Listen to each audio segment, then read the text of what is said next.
Mysterious, unidentified aircraft sighted recently in New Jersey and other states have raised new unanswered questions and fueled conspiracy theories. For weeks, residents of New Jersey and other U.S. states have reported seeing thousands of unidentified lighted drones flying overhead, a phenomenon that has sparked conspiracy theories and politicians demanding explanations from the Biden administration for the mysterious sightings. U.S. authorities say most of the sightings involve manned aircraft and there is no evidence of a threat to public or national security.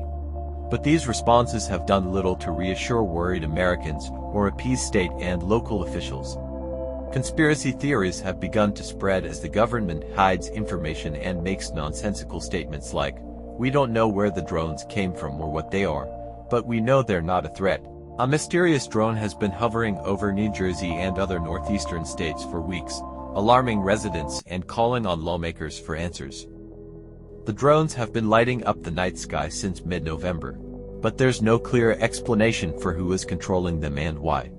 Many questions remain about the unidentified flying objects, but here's what we know.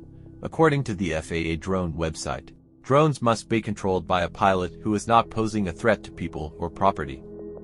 If you believe someone is flying a drone in a dangerous situation, they encourage you to contact your local law enforcement. Using drone surveillance technology, police tracked the pilot's location to a nearby island, where they found 3 people fleeing on foot. 2 of the 3 have been detained and charged with trespassing, with additional charges likely. The most important question that needs to be addressed is whether these flying objects are being used for espionage purposes or whether they pose some other threat to national security. The allusion to an extraterrestrial origin is an inadequate smokescreen to hide the incompetence of U.S. intelligence agencies.